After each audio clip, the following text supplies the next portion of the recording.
On Thanksgiving, my brother told me not to bring my family because they were embarrassing. I brought them anyway. When he started mocking them in front of everyone, I raised my glass and said, "Here's to my spoiled brother who thinks he's wealthy. And by the way, I'm done funding your entire lifestyle." You could have heard a pin drop. That moment changed our family forever. Can you imagine having a brother who, after years of you bailing him out, looks you in the eye and tells you your own children are too low class to attend his fancy Thanksgiving dinner? My heart didn't just break, it completely shattered. But that Thanksgiving, it wasn't just my heart that shattered. Something inside me finally, irrevocably snapped. Hi, I'm Clara. I'm 34, and last Thanksgiving, everything changed between my brother, Leo, and me. I mean, everything. It actually started innocently enough. Leo's invitation arrived in the mail, all gold foil and heavy cardstock, announcing his annual holiday soiree. I actually felt a little flutter of excitement. I know, right? But then the phone call came. "Clara," Leo began, his voice dripping with this artificial sweetness. "About Thanksgiving dinner, just you, darling. Don't bring Lily and Noah. They're just not on my level." His words didn't just hurt. They sliced right through me, like icy needles piercing my heart.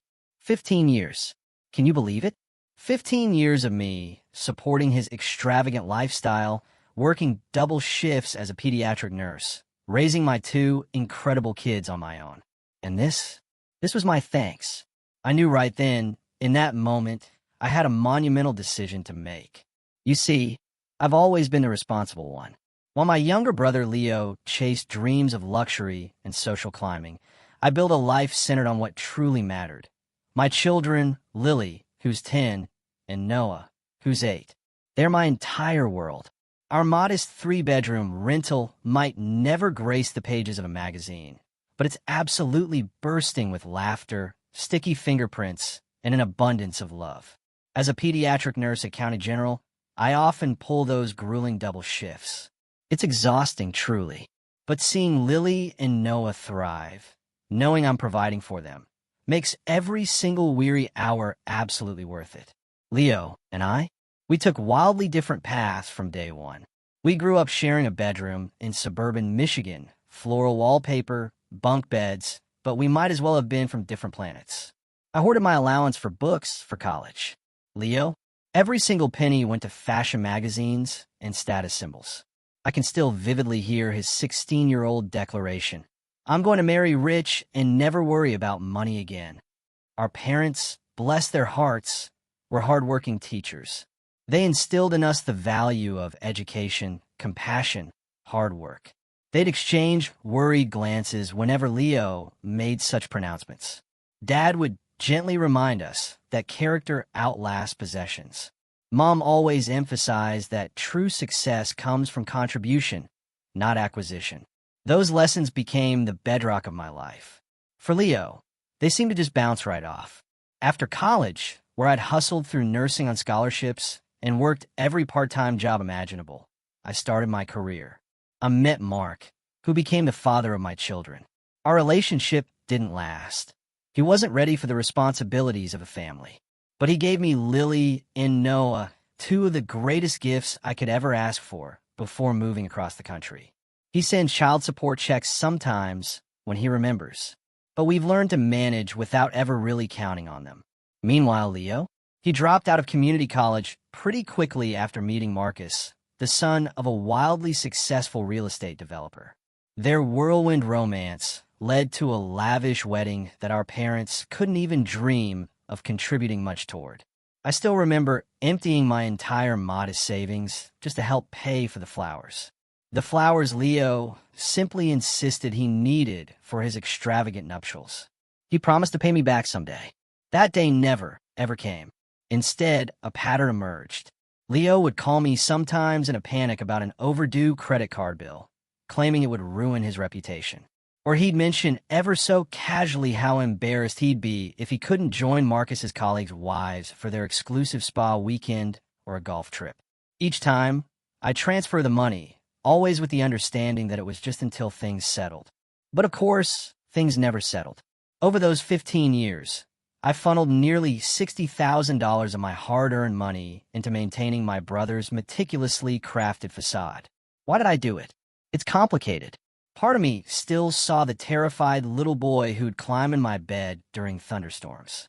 Part of me felt this immense responsibility for his happiness, for keeping him afloat. And honestly, a naive part of me actually believed his promises that once he and Marcus made it big, they'd repay everything with interest. What Marcus didn't know, what no one knew except Leo and me, was that his family's immense wealth was mostly tied up in properties, not easily accessible for daily luxuries. His monthly income barely covered their mortgage and basic needs. Leo's designer wardrobe, his spa treatments, the lavish parties he hosted, they were largely funded by his low-class nurse's salary. Every single year, Leo's Thanksgiving gathering became more extravagant and his attitude more insufferable, more condescending. Just last year, he'd casually referred to my sensible sedan as quaint and, with his saccharine smile, suggested Lily might benefit from elocution lessons. I remember swallowing my pride so hard it almost choked me, clinging to my parents' mantra of family loyalty above all. My children, bless their innocent hearts, adored their Uncle Leo.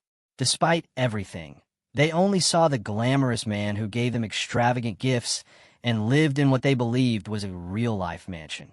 Lily had been chattering about Leo's Thanksgiving party for weeks, especially thrilled about the rumored 12-foot holiday centerpiece decked out in color-coordinated autumnal decorations and the mythical chocolate fountain Leo had mentioned during his last fleeting visit.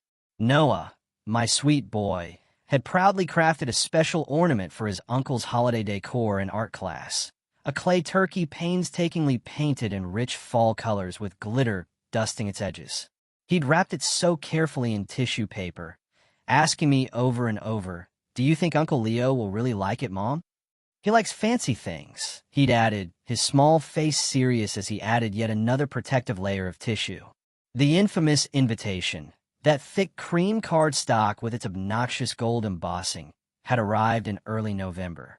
It announced their annual holiday soiree, a word Leo loved using. We'd marked the date on our calendar, my little family and I, and started our preparations, saving a little each week for appropriate hostess gifts and, yes, even appropriate outfits. And then came that phone call that shattered everything. When I finally hung up the phone after Leo's shocking, utterly brazen request, my hands were shaking so violently I had to collapse into a chair. His cruel words just hammered in my mind. Asterisk low class. Not on my level. Asterisk, I flashed back to all those nights I'd eaten ramen just so I could send him money for yet another manufacturer crisis. The family vacation to the Grand Canyon we'd heartbreakingly canceled because Leo needed help with his property taxes.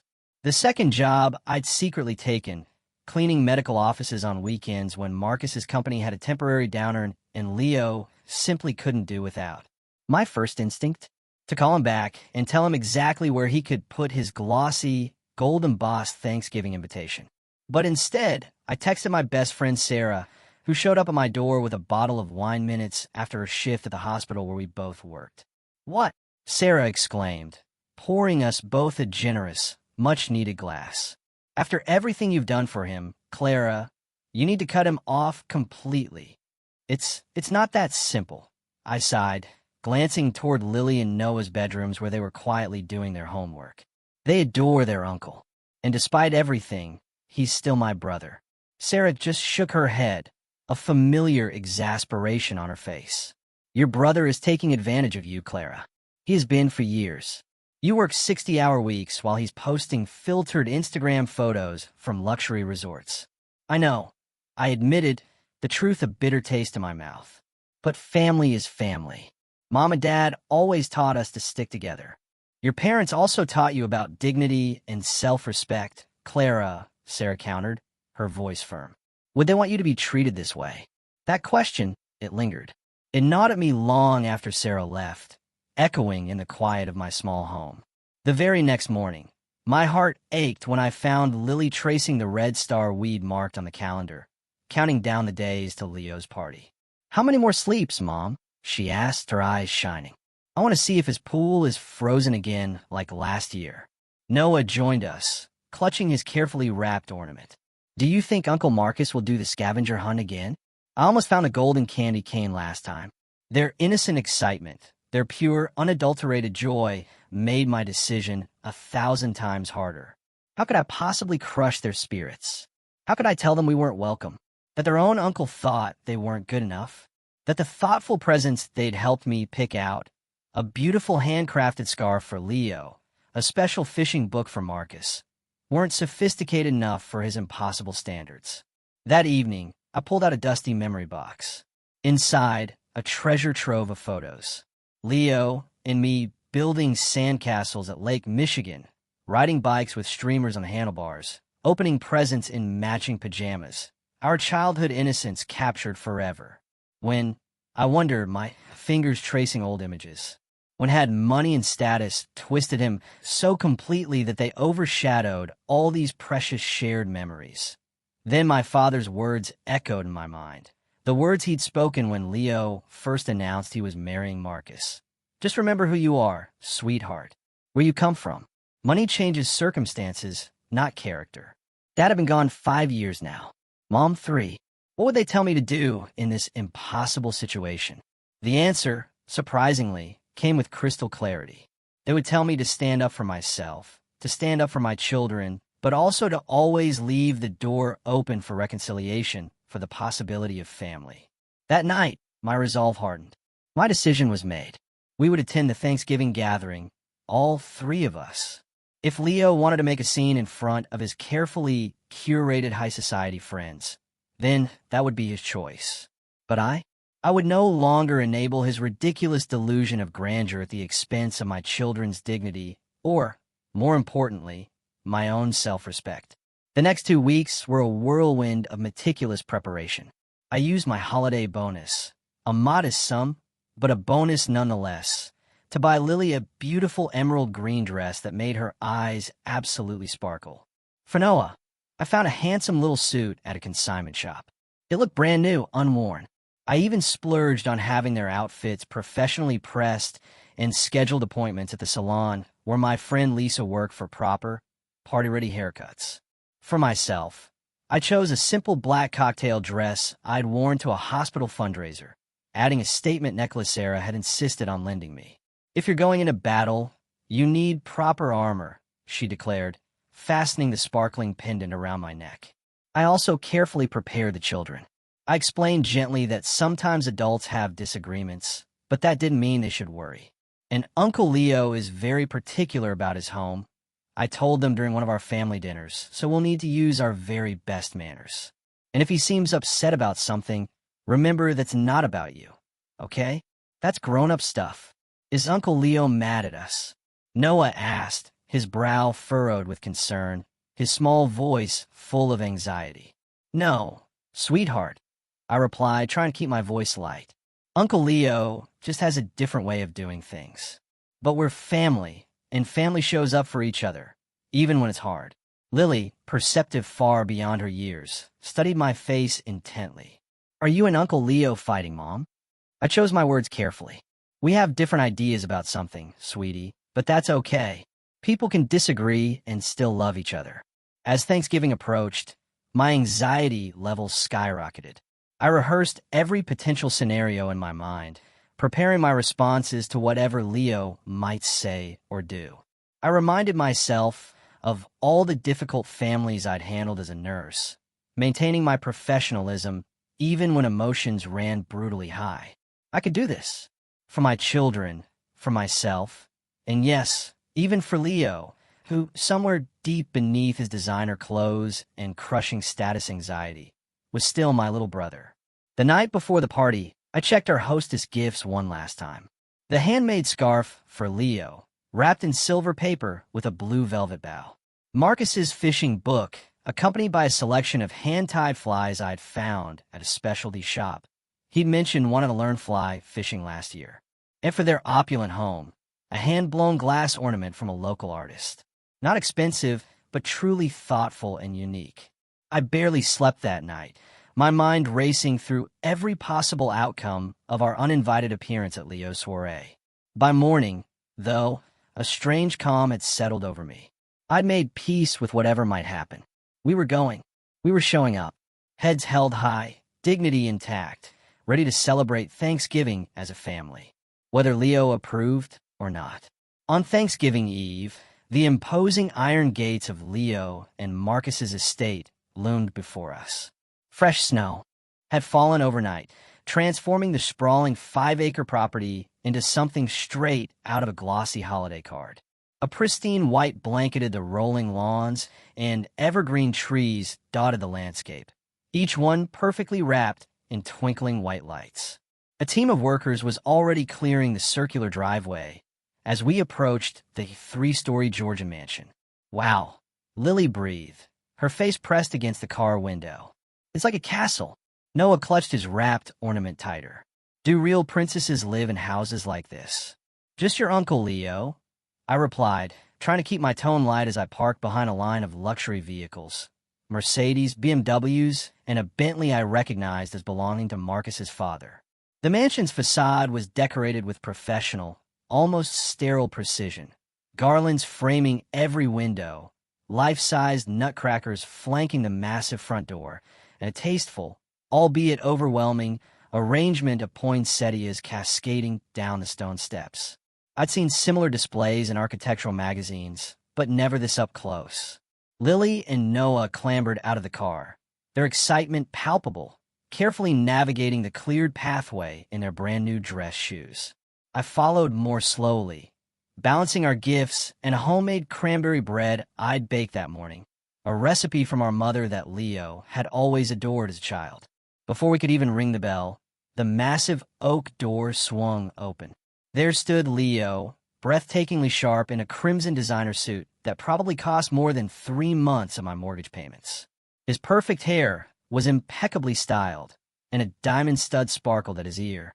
For a split second, genuine, unadulterated shock registered on his face.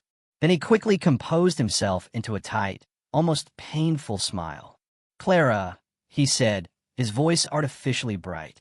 "And everyone, what a surprise." His eyes darted behind us, subtly checking if any other important guest had witnessed our unexpected arrival. Finding the coast clear, he stepped back reluctantly to let us enter. "I thought we discussed this," he hissed quietly, his smile still plastered on for any potential eavesdroppers as the children moved past him into the soaring entryway with its colossal 20-foot holiday centerpiece. "We did," I reply, my voice calm, steady. "And I decided my children deserved to spend Thanksgiving with their family. All of their family." Before he could respond, Marcus appeared behind him, his warm smile a welcome contrast to his partner's frosty reception. "Clara, kids, wonderful to see you." He embraced me genuinely, then knelt to high-five Noah and complimented Lily on her emerald dress. "The more the merrier, right, darling?" he added, giving Leo a pointed glance. "Of course," Leo replied, his voice now a tight, strained whisper through clenched teeth. "Let me show you where to put your things." He eyed our wrapped packages with barely disguised disdain. As we followed him through the marble-floored foyer, I could see about 30 guests mingling in the cavernous great room beyond. The air was filled with classical holiday music piped from hidden speakers, and uniformed servers circulated with trays of champagne and tiny, elaborate hors d'oeuvres. "Marcus's parents are here, along with the Andersons and the Taylors," Leo informed me, name-dropping local socialites with practiced ease. "Oh, and the Wilsons just flew in from Aspen this morning. Jack Wilson is considering Marcus for their new development project." I recognized this for what it was, a thinly veiled warning. A reminder that important people were present, and I needed to behave accordingly. Translation: don't embarrass him. "The children can put their coats in the mudroom," he continued, pointing toward a side hallway. "There's a media room downstairs where they can watch movies. Brittany, our sitter, is down there with the Andersons' kids." Actually, I interjected gently, a small, defiant spark igniting within me. "Lily and Noah were really looking forward to the party. Noah even made you a special ornament for your holiday decor." On cue, Noah proudly held up his tissue-wrapped creation. "I made it myself, Uncle Leo." A flicker of something, annoyance, panic, Then a swift masking crossed Leo's perfect features. He took the package with just his fingertips, as if accepting a questionable laboratory sample. How thoughtful. I'll just put this somewhere safe for now. Our decorator used a very specific color scheme this year. Noah's face fell slightly. He nodded bravely, trying to hide his hurt. But Marcus, who had been observing this painful exchange, quickly intervened. Hey, Noah, why don't you show me this masterpiece? I bet it would look perfect on the family tree in the den. That's where we put all our special ornaments. As Marcus led Noah away, I could have hugged him for his unexpected kindness. Leo, meanwhile, practically dragged Lily and me toward the great room, whispering a fresh set of instructions as we walked. Try not to mention your job, Clara. The Wilsons are germaphobes, and hospital talk makes them uncomfortable. And if anyone asks where you live, just say north of the city rather than naming your actual neighborhood. Before I could even begin to process these deeply offensive suggestions, we were pushed into the gathering of Leo's carefully curated guests. Conversations momentarily paused, polite smiles plastered on as curious eyes assessed the newcomers. I felt Lily press closer to my side, suddenly small and shy amidst these unfamiliar, impeccably dressed adults. Within minutes, Lily was drawn away by another young girl her age, a natural magnet for children, leaving me momentarily alone. I accepted a flute of champagne from a passing server, taking a small, fortifying sip, using the moment to simply observe the room. The decor was breathtaking. Crystal, silver, and white with opulent accents of deep burgundy. Fresh flowers bloomed from every surface, and a massive stone fireplace crackled with a perfectly arranged, intimidating fire. I was admiring an intricate ice sculpture of a cornucopia when I overheard Leo speaking to two impeccably dressed women near the bar. Yes, that's my sister, he was saying, his voice a low, theatrical murmur. Single mom, works at the hospital.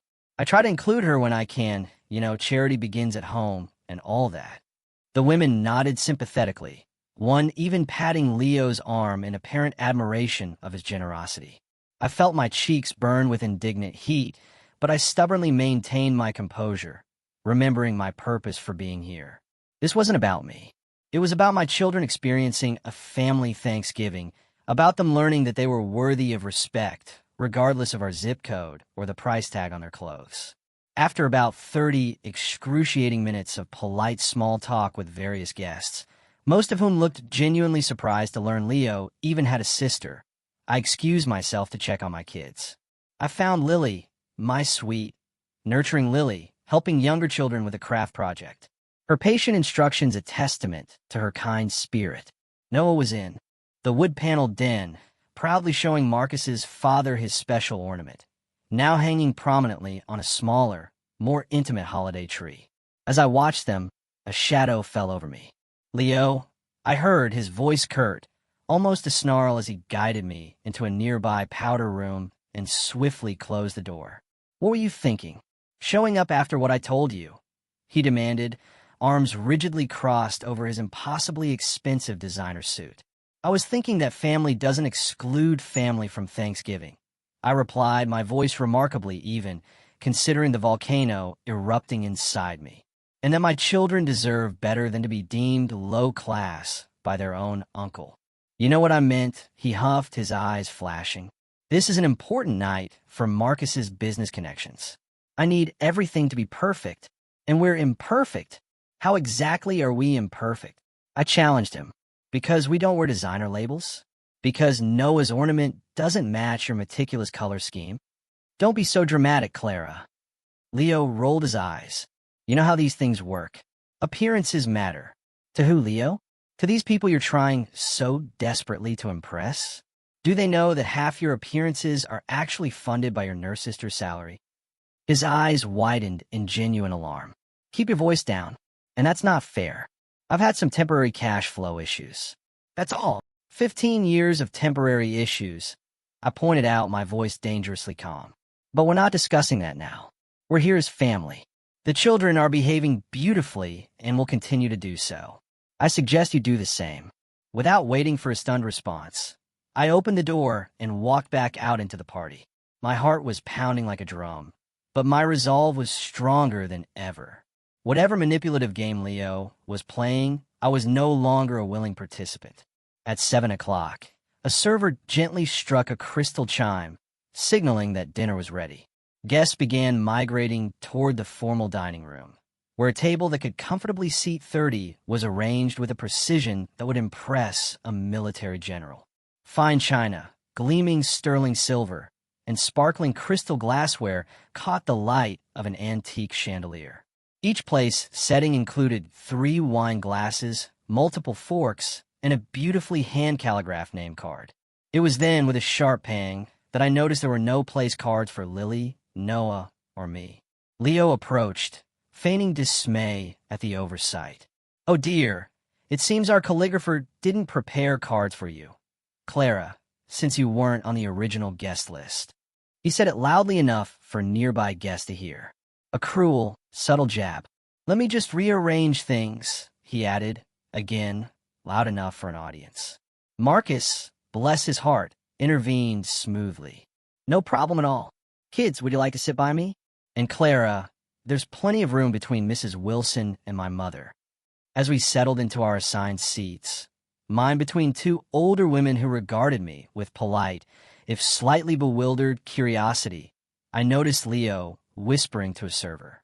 The server nodded, disappeared briefly, and returned with 3 place settings that clearly, blatantly didn't match the rest of the table. The message wasn't subtle. We were afterthoughts. Accommodated, yes, but certainly not truly welcome. The first course arrived, a delicate butternut squash soup garnished with truffle oil and microgreens. Noah eyed it suspiciously before taking a tentative spoonful. Lily, always more adventurous with food, dug in with enthusiasm. "So, Clara," began Mrs. Wilson, Marcus's potential business partner's wife, her tone surprisingly warm. "Leo tells us you work at a hospital." "Yes, I'm a pediatric nurse at County General," I replied, meeting her gaze directly. "How noble," she said with what seemed like genuine admiration. "My sister volunteered at a children's hospital last year. She found it quite intense." "It can be challenging," I agreed, "but also incredibly rewarding. There's nothing quite like helping a child through illness and seeing them recover." "And you're raising 2 children on your own?" asked Marcus's mother from my other side, her tone kind, not judgmental. "Yes, Lily and Noah. They're wonderful kids." "They certainly seem to be." She nodded approvingly, glancing toward where they sat with Marcus. "Well-mannered and bright. You should be proud." This simple, heartfelt acknowledgement nearly brought tears to my eyes after Leo's relentless dismissiveness. "Thank you." I managed my voice thick. "I am." Across the table, Leo was holding court, regaling everyone with tales of their recent weekend at a luxury resort in Vail. "The private lessons were worth every penny," he declared, preening.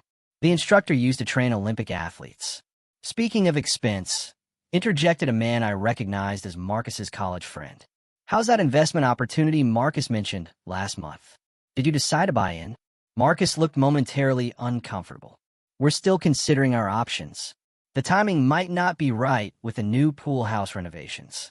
"Oh, we're definitely moving forward with the pool house," Leo corrected him, his voice firm. "I've already approved the final designs. Imported marble, smart home integration throughout. It's going to be featured in Modern Luxury magazine." Marcus's surprise was evident, but he quickly masked it. I wondered, with a fresh wave of indignation, how many of Leo's unilateral, extravagant decisions were funded by my loans. The second course arrived, a frisee salad with poached pears and candied walnuts. Noah frowned at the unfamiliar greens, but catching my encouraging nod, he bravely took a bite. "And what neighborhood do you live in, Clara?" asked a woman further down the table, her diamond earrings catching the light as she tilted her head. Before I could answer, Leo, ever vigilant, interjected smoothly. "Clara lives in a charming area north of the city, very up-and-coming." "Elmwood Park," I stated clearly, cutting through his narrative. "It's a wonderful community, with excellent schools and parks." The woman's expression revealed she wasn't familiar with the middle-class suburb, but she nodded politely. "And what school do your children attend?" she continued. My grandson just started at Lakeside Academy. Leo again tried to intercept. They're in the public school system. Clara is very involved in their education. Lily and Noah attend Elmwood Elementary, I said directly, looking the woman in the eye. Lily's in the gifted program for mathematics, and Noah is absolutely thriving in their arts curriculum. As I spoke, Noah, in a moment of childish clumsiness, accidentally knocked over his water glass. The crystal tumbled, splashing water across the pristine tablecloth. His small face crumpled in instant mortification. "I'm so sorry," he gasped, frantically trying to mop up the spill with his napkin. Before I could reassure him, Leo's voice, sharp and cutting, sliced through the momentary hush. "This is exactly why children should eat separately until they're properly trained for formal dining." The cruel comment hung in the air, a poisonous cloud. Noah's lower lip trembled, and I saw Lily's shoulders visibly stiffen in defense of her brother. Marcus, bless him again, quickly handed Noah his own napkin. "No harm done, buddy. I did much worse at my parents' dinner party when I was your age. Knocked over an entire gravy boat onto my father's boss." His father chuckled in confirmation. "Ruined a perfectly good suit, but suits can be replaced. Good company can't." The warm, supportive response from Marcus and his father seemed to further infuriate Leo, whose smile had grown increasingly rigid as the evening progressed. As servers cleared the salad plates, he tried to regain control, directing the conversation toward his recent charity work, organizing a fundraiser for the Art Museum's new wing. "We raised over $300,000, he boasted, puffing out his chest. The chairman said it was the most successful event in their history. "That's wonderful," commented Marcus's mother. "Which programs will benefit specifically?" Leo hesitated, clearly unfamiliar with the actual purpose of the fundraiser beyond its social prestige. "Oh, various educational initiatives, of course." "Actually," offered another guest, "I believe it's primarily funding the new contemporary exhibition space. My wife is on the museum board." Leo's smile tightened further. "Yes, exactly. That's what I meant." The main course arrived, herb-crusted rack of lamb, with truffle mashed potatoes and haricots verts. As the servers presented each plate with choreographed precision, I caught Lily staring at the bewildering array of utensils with profound uncertainty. "Start from the outside and work your way in," I whispered, having painstakingly researched formal dining etiquette before our arrival. Leo noticed this whispered exchange and seized the opportunity. "Lily, darling, that's your salad fork you're using. The dinner fork is the larger one." Lily blushed crimson, quickly switching utensils. "It's hard to keep track when there are so many," Leo continued, addressing the entire table with a condescending sigh. "Proper table manners are really something that should be taught from an early age, but I suppose in public schools, they have other priorities." Several guests shifted uncomfortably at this transparent, ugly dig. Marcus's mother raised an eyebrow, but wisely remained silent. Marcus himself was engaged in an animated conversation with Noah about dinosaurs, deliberately ignoring his partner's comment. "Actually," I responded, my voice still even, but a steely edge entering it. "Lily and Noah have perfectly lovely manners. They're just not accustomed to 8-piece play settings, but they're quick learners." "Of course they are," Marcus's mother agreed, giving Lily an encouraging smile. "And you're doing just fine, dear. I still mix up my forks sometimes, and I've been attending formal dinners for 40 years. Leo, thwarted once again in his attempts to overtly embarrass my children, turned his attention to the hand-blown glass ornament I'd brought, now displayed on a side table with other hostess gifts. "Clara brought the most interesting ornament," he announced, his tone dripping with false sweetness. "It's quite folksy, isn't it? Handmade by a local artist," he added, as if describing a novelty souvenir. "May I see it?" asked Marcus's mother, who seemed genuinely interested. The ornament was passed to her, and she examined it with sincere appreciation. "This is beautiful workmanship. Is this from that new glass studio downtown? I've been meaning to visit." "Yes, Firelight Studios," I confirmed, feeling a small surge of vindication. "The artist trained in Venice before opening his shop here." "I must get his information before I leave," she said, handing the ornament back with care. This would make a lovely gift for my sister. Leo's attempt to diminish my thoughtful gift had spectacularly backfired, adding to his visibly growing frustration. As the dinner progressed through its final courses, a sophisticated cheese selection, then a delicate chocolate mousse, his comments became increasingly pointed, more insidious. When Noah mentioned his school's upcoming science fair, he remarked with an air of pity how fortunate the private school children were to have actual laboratories with proper equipment. When Lily shyly shared that she'd made the honor roll, Leo noted with a slightly superior sniff that the standards must be different in public education since every child at Lakeside Academy is required to maintain at least a 3.8 GPA. Each comment was delivered with that same chilling fake smile that never quite reached his eyes, each one meticulously designed to establish the undeniable superiority of his world over ours. I maintained my composure. I reminded myself again and again that my children were watching. They were learning from how I handled this.